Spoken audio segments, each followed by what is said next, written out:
অতি অজগর, অজগরটি আসছে তীরে। কি হলো, তোমরা এখনো চুপ করে আছো কেন? মিষ্টি দিদি, আজ আমরা আর পড়বো না, অনেকক্ষণ থেকে তো পড়ছি।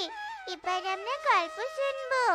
প্লিজ মিষ্টি আপু, আজ আমাদের একটা গল্প শোনাও, প্লিজ প্লিজ।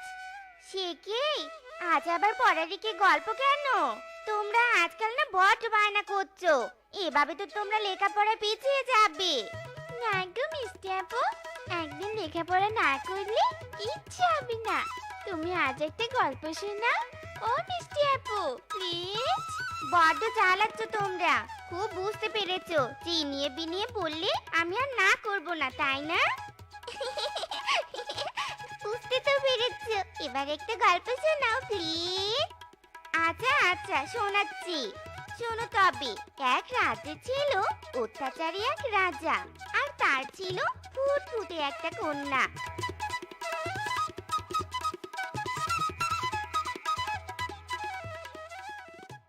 বাবা, চা তো বেশ মজা হয়েছে। আসলে চা বানানো একটা আর্ট। লিকারের সাথে দুধের ঘন মিশ্রণ আর তাতে পরিমাণ মতো চিনি তো চায়ের স্বাদকে বাড়িয়ে দেয়। তা মদন বাবু, শুধু চা খাওয়ালেই কিন্তু হবে না, আমার কাজটাও কিন্তু ঠিকঠাক করে দিতে হবে। শুধু কাজ করতে বললে তো হবে না, কিছু টাকা পয়সাও তো হাতে ধরিয়ে দিতে হবে নাকি? টাকার গন্ধ নাকে না গেলে কাজের প্রতি আগ্রহ তো বাড়ে না। এই হলো তোমার বড় সমস্যা, টাকা ছাড়া তুমি কিছুই বোঝো না।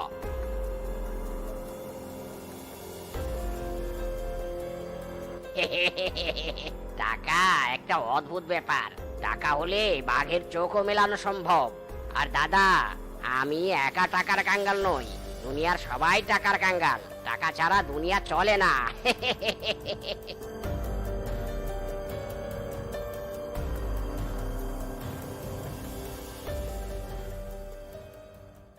আরে আপা, আপনি বাজার থেকে ফিরছেন বুঝি? তা সব ভালো যাচ্ছে তো? হ্যাঁ বোন, বিধাতার কৃপায় সব ভালো যাচ্ছে। তুমি ভালো আছো তো?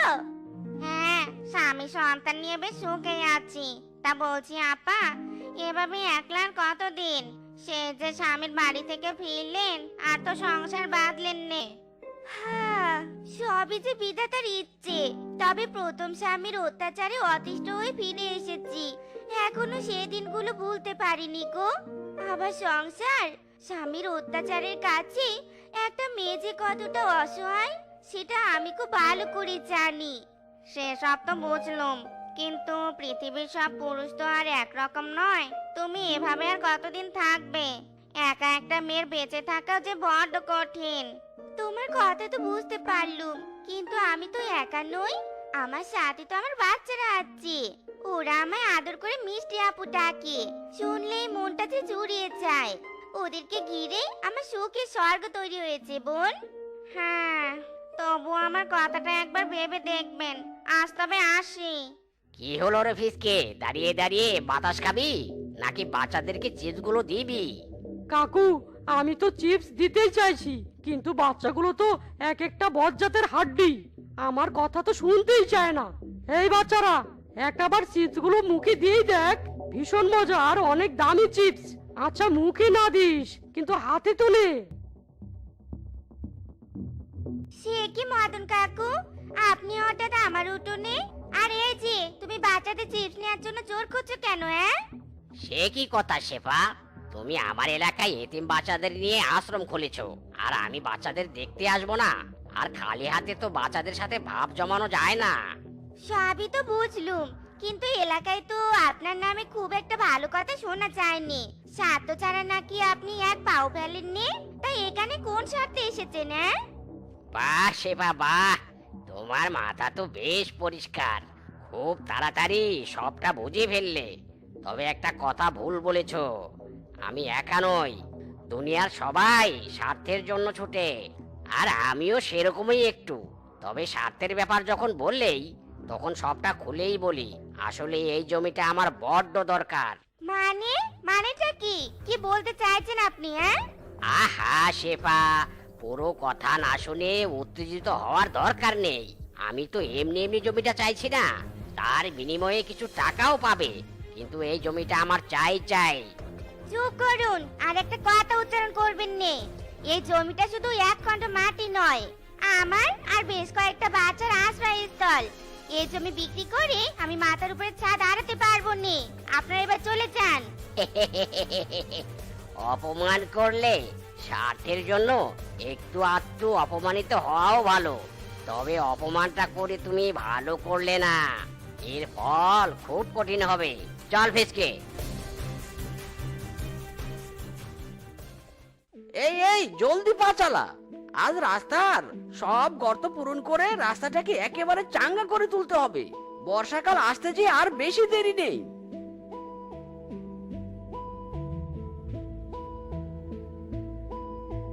আরে দাদা বাবু, এসব কি করছেন আপনি?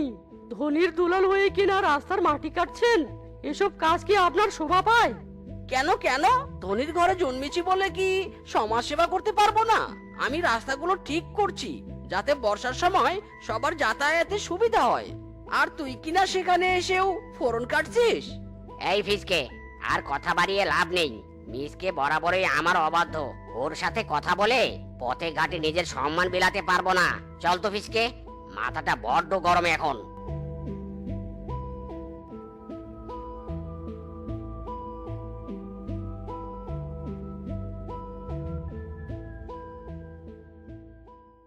না, এভাবে তো মুখ বুজে থাকলে চলবে না। আমি তো ভাই এক কথার মানুষ। আমি তোমায় টাকাও দিয়েছি, আমি তো আর কোনো কথাই শুনবো না। ওই জমিটা আমার চাই চাই। ওই জমিটা রাস্তার একদম কাছেই। ওই জমিতে আমি রিসোর্ট বানাবো। আহা, বুঝলাম আপনার কথা, কিন্তু শেফা তো কিছুতেই ওই জমি বিক্রি করবে না। আর শেফার সাথে কথা বলে লাভও হবে না। শেফা যা মেয়ে, স্বামীর সংসার ছেড়ে এসে বহু কষ্ট করে নিজের মাথার উপরে ছাদ তৈরি করেছে, আর এতিম বাচ্চাদের নিয়ে মাথা উঁচু করে চলছে। সোজা কথায় কোনো কাজ হবে না বলে মনে হচ্ছে না। আরে ধুর মিয়া, তাই বলে তো হাত পা গুটিয়ে বসে থাকলে চলবে না। সোজা আঙ্গুলে ঘি না উঠলে আঙ্গুলটা তো বাঁকাতে হবে। বাঘ মামা, আমায় একটু সাহায্য করো বাঘ মামা। আমার মেয়েটা যে বড্ড অসুস্থ। বাঘ মামা, সাহায্য করো। আহারে, সন্তানের জন্য বাবার ভালোবাসা দেখে সত্যি অবাক হচ্ছি। মেয়ের যন্ত্রণা দেখলেই বাবার চোখে জল চলে আসে। তবে তুই ভাবিস না বানর, আমি তোকে খালি হাতে ফেরাবো না।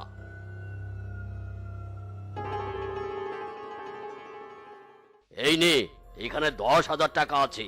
এতে যদি না হয় তবে পুনরায় এসে টাকা নিয়ে যাস, কেমন? ঠিক আছে বাঘ মামা, তুমি আমার বড্ড উপকার করলে। আমি চিরকাল তোমার কাছে কৃতজ্ঞ থাকবো বাঘ মামা। তোমার মতো দয়ালু আর দুজন নেই এই বনে। বিধাতা তোমার মঙ্গল করুক।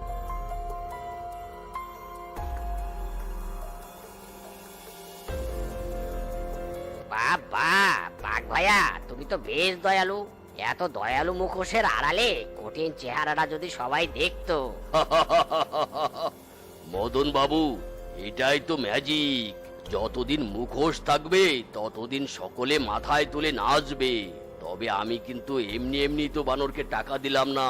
এরপর সুযোগ বুঝে বানরের বাড়ির দখল নিব। সুন্দরী চলেছে একা পথে, সঙ্গী হলে দোষ কি তাতে?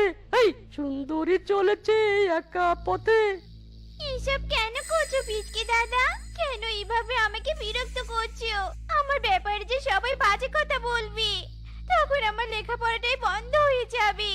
দয়া করে তুমি আর বিরক্ত করো না। চলে যাও দাদা। না সুন্দরী, এত ভয় করলে তো চলবে না।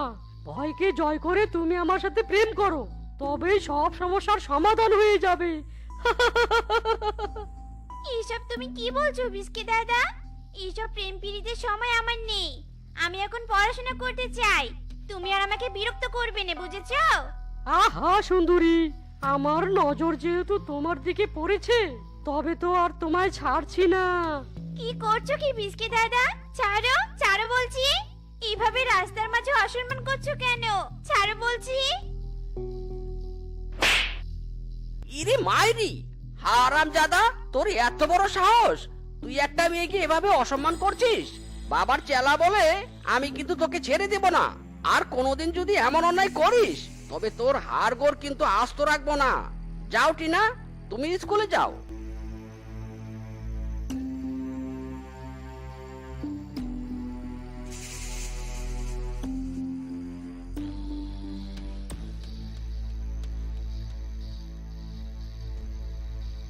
হারামজাদা, আমি আছি শেফার বাড়ি দখলের চিন্তায়, আর তুই কিনা এলাকার মেয়েদেরকে নিয়ে পড়ে আছিস। তোর মতো থার্ড ক্লাস চামচাকে নিয়ে মহা মুসিবতে পড়েছি আমি। তোর কারণে মিসকে আজ কত কড়া কথা শোনালো আমাকে। মাফ করবেন কাকা বাবু, আর ভুল হবে না। আর শেফা দিদির বাড়ি নিয়ে ভাবতে হবে না কাকা বাবু। আমি সব ব্যবস্থা করে ফেলেছি। কালকে আমরা শেফা দিদির বাড়ি ভিটের দখল নিব।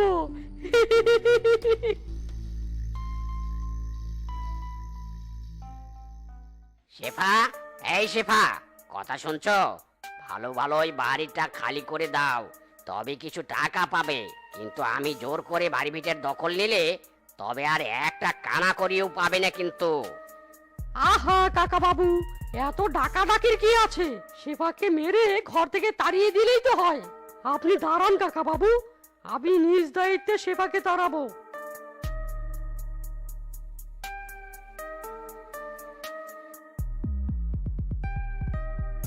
না, খবরদার, তোমরা আমাদের মিষ্টি আপু গায়ে যাবে না।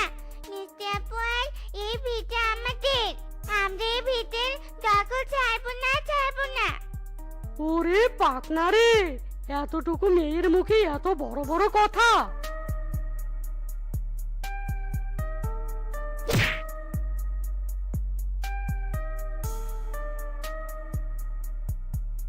ইরে মাইরি, তোর এত বড় সাহস! তুই বাচ্চাকে লাথি মারিস, আবার এই ভিটের দখল নিবি না? আর এক পায়ে গেলে না তোর পা ভেঙে হাতে ধরিয়ে দিব। কি করছিস তুই বাবা? এই কাজে বাধা দিস না, এসব তো আমি তোর জন্যই করছি। চুপ করো তো বাবা, আর কত অন্যায় করবে? জোর করে ভয় দেখিয়ে আর কতজনের সহায় সম্বল কেড়ে নিবে? আহা বাবা, বোঝার চেষ্টা কর। আমি সবকিছু তোর ভবিষ্যতের জন্য করছি। না বাবা, আমার ভবিষ্যৎ নিয়ে তোমার এত ভাবতে হবে না। তোমার অর্জিত সব সম্পদে গরিব দুঃখীদের হাহাকার লেগে আছে। এসব সম্পদ আমার চাই না। মিজকে, কি বলছিস তুই? আমি তোর বাবা।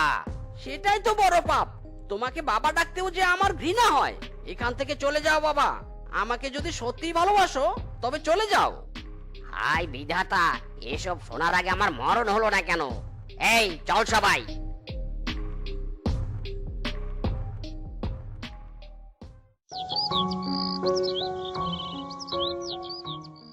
এ কি মদন বাবু, টাকা কেন?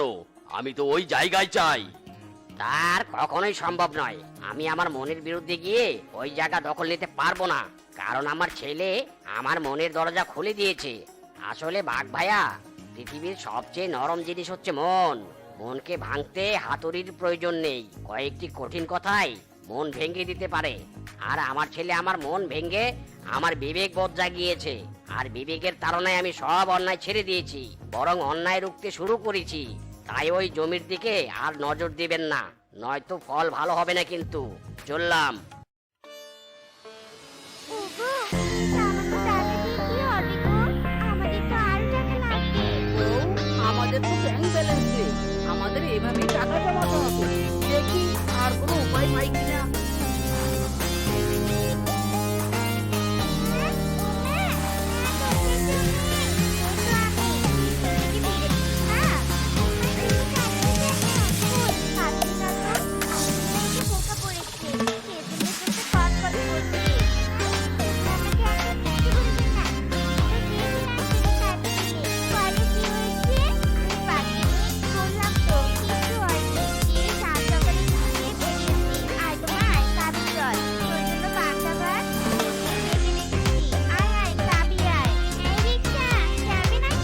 হ্যাঁ দিদি, যাবো, উঠে বসুন।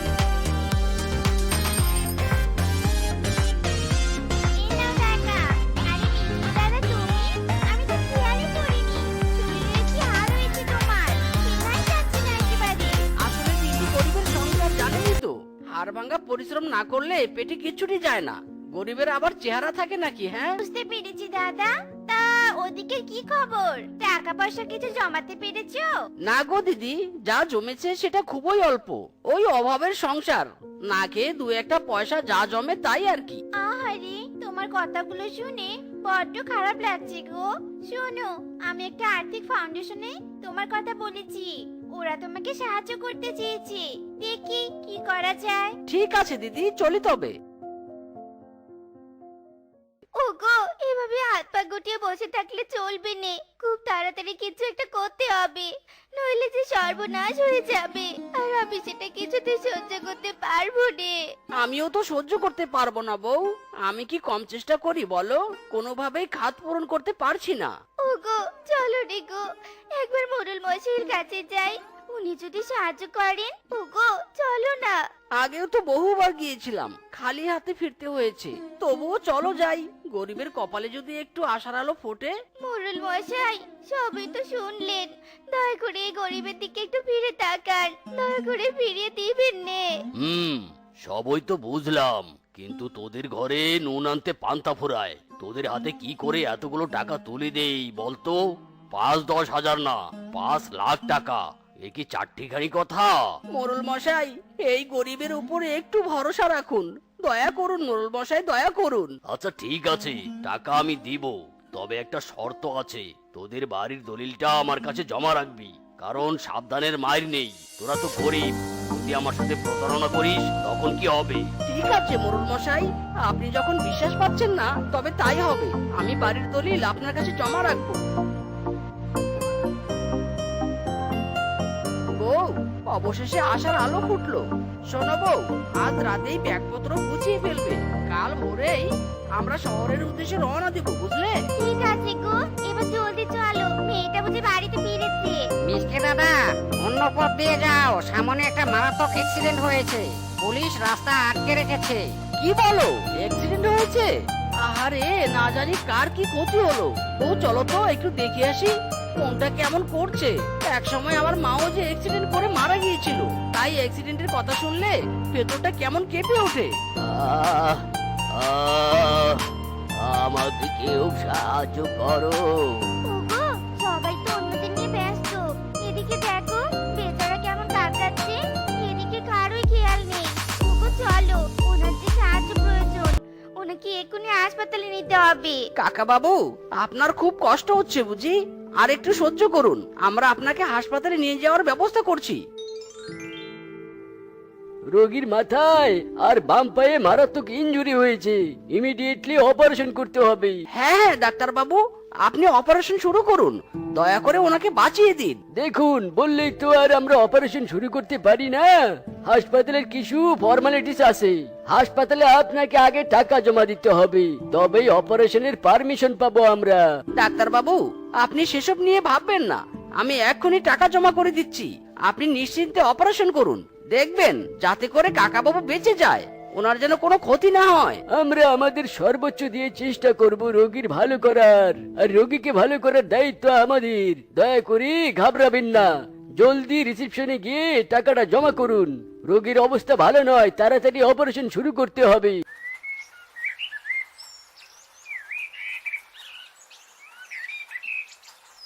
আহ, আমি কোথায়? আহ, কাকাবাবু, এখন আপনার কেমন লাগছে?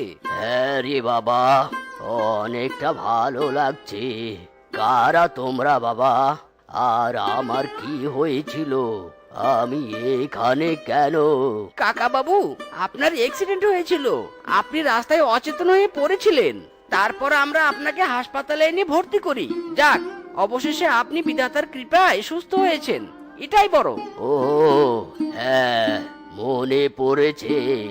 শহর থেকে কাঞ্চন গ্রামে যাওয়ার জন্য রওনা দিয়েছিলাম, কিন্তু হঠাৎই এমন দুর্ঘটনা ঘটে গেল। আচ্ছা, আমার ব্যাগপত্র কিছু পেয়েছো তোমরা? না কাকাবাবু, আমরা তো সেরকম কিছুই পাইনি। তাহলে আমি যোগাযোগ করব কিভাবে? আর এ অবস্থায় ফিরবো কি করে? কে বলেছে আপনাকে ফিরতে? ডাক্তারবাবু বলেছে আপনার এখন 2 মাস বিশ্রাম নিতে। হাঁটাচলা একদম নিষেধ। কিন্তু এভাবে কি থাকাটা ঠিক হবে? চিকিৎসা পাতির খরচা আছে। তোমাদের ঘাড়ে এভাবে বোঝা হয়ে থাকবো, তার চেয়ে বরং আমাকে তোমরা একটা ট্রেনে উঠিয়ে দাও, আমি শহরে চলে যাই। আহা কাকা বাবু, এভাবে কেন বলছেন? আপনাকে এত সব ভাবতে হবে না। আপনি যতদিন না সুস্থ হচ্ছেন ততদিন আমার বাড়িতেই থাকবেন, আর আপনার খাওয়া দাওয়া চিকিৎসাপাতির সব দায়িত্ব আমরা নিব। এখন আপনি নিশ্চিন্তে বিশ্রাম নিন।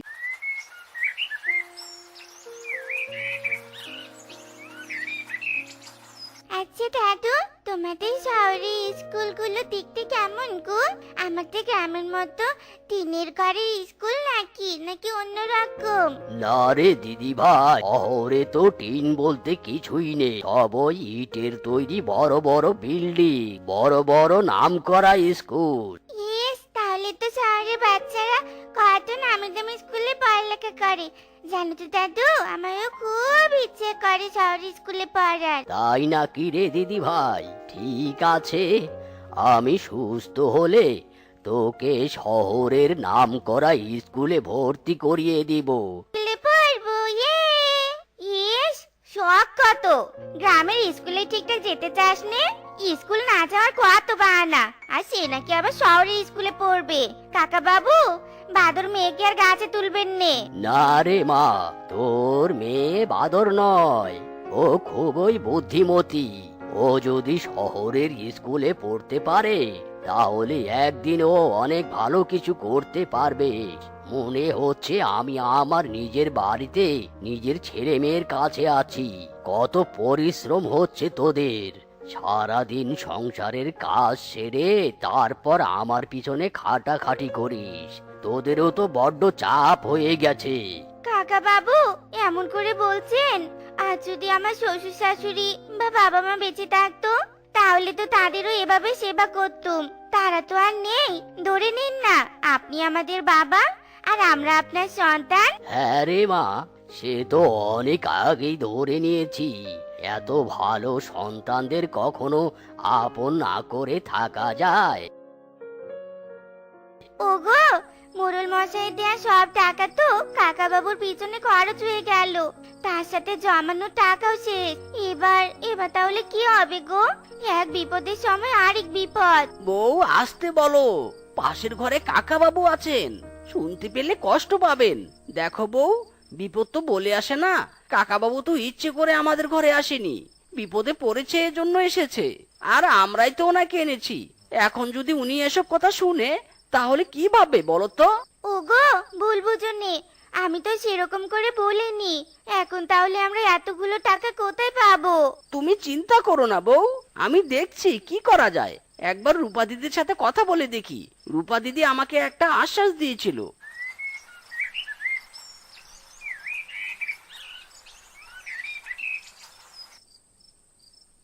তো কি তো মিসকে দাদা, ওই ফাউন্ডেশনটা বন্ধ হয়ে গেছে। আমি তোমাকে কোনো সাহায্য করতে পারবো না গো। আর আমার চাকরিটা নিয়েও ঝামেলা হয়েছে, বেতন আটকে গেছে। জানোই তো, পুরো সংসার আমাকেই সামলাতে হয়। হ্যাঁ দিদি, বুঝেছি।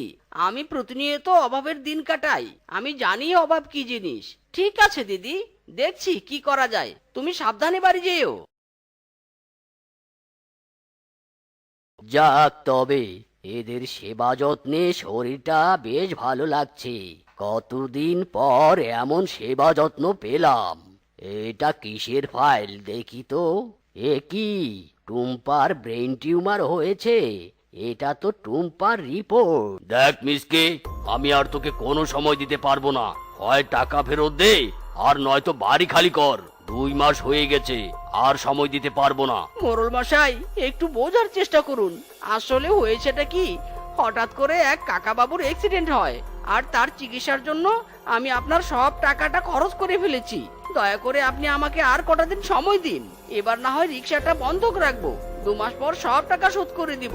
এই শোন মিসকে, আমি টাকাটা তোর মেয়ের চিকিৎসার জন্য দিয়েছিলাম। এখন তুই কোথায় খরচ করেছিস না করেছিস সেটা আমার দেখার বিষয় না।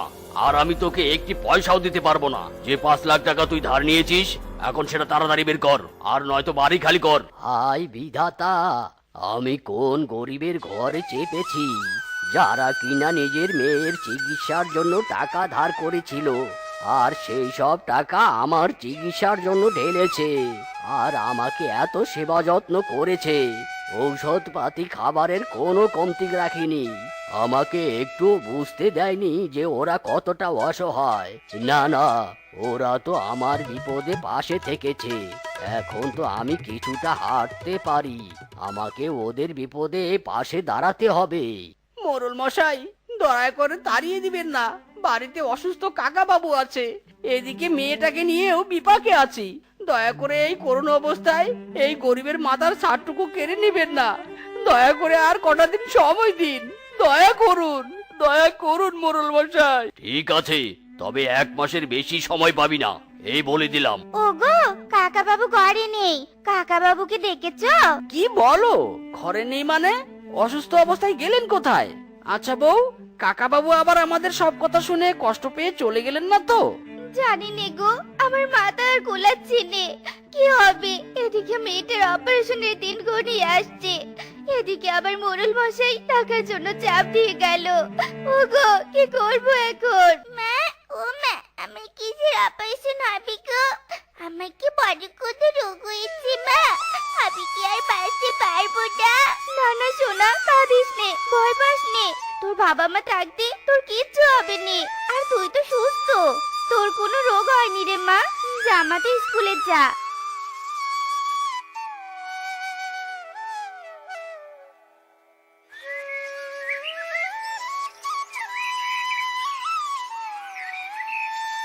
আরে কাকা বাবু যে, কোথায় চলে গিয়েছিলেন আপনি? এদিকে আপনার জন্য কত চিন্তা হচ্ছিল জানেন? বাবারে, তোরা আমার বিপদে পাশে ছিলি, আর আমি তোদের বিপদে পাশে থাকবো না তা কি কখনো হয়? আমি এতটাও অকৃতজ্ঞ নই রে। এই নে 5 লাখ টাকা, যা মোরল মশাইকে দিয়ে আয়। কাকা বাবু আপনি? হ্যাঁ রে বাবা, আমি সব কথা শুনেছি তোদের। শোন, তোরা চিন্তা করিস না, আমি শহরের বড় হাসপাতালে কথা বলে এসেছি। ওখানেই টুম্পা দিদি ভাইয়ের অপারেশন হবে, সব খরচ আমি দেব। আর হ্যাঁ শোন বাবা, আমার একটা বড় সবজি ব্যবসা আছে, যেখানে শহর থেকে সবজি বিভিন্ন গ্রামে গ্রামে রপ্তানি করা হয়। এই ব্যবসার দায়িত্ব আজ থেকে তোকে দিলাম বাবা। আমার যে আপন বলতে আর কেউ নেই, আমি একেবারে তোদের কাছে চলে এলাম। তোদের মতো প্রিয়জনদের আমি কখনো হারাতে চাই না বাবা। ওগো শুনলে কাকা বাবু কি বললো? কাকা বাবু সত্যি আপনি গরিবের ভাগ্যের চাকা ঘুরিয়ে দিলেন। শেষ সময় বাবার মতো মাথার উপর ছায়া হয়ে দাঁড়ালেন। আপনার এই ঋণ আমি কোনোদিনও শোধ করতে পারবো না কাকা বাবু। শোধ দিতে হবে না রে বাবা, শুধু সন্তানের মতো আমার পাশে থাকিস। আর হ্যাঁ, আগামী কালই আমরা টুম্পা দিদি ভাইকে নিয়ে শহরে যাব। দিদি ভাই কই রে? আমার দিদি ভাই, দেখি দেখি, এই যে দিদি ভাই, একদম ভয় পাবি না। একবার আমার দিদি ভাই সুস্থ হয়ে গেলে আমরা আবার গল্প করব, তাই না দিদি ভাই? তো বন্ধুরা, আমাদের আজকের এই গল্পটি তোমাদের কাছে কেমন লেগেছে তা কমেন্টে জানাতে ভুলো না কিন্তু।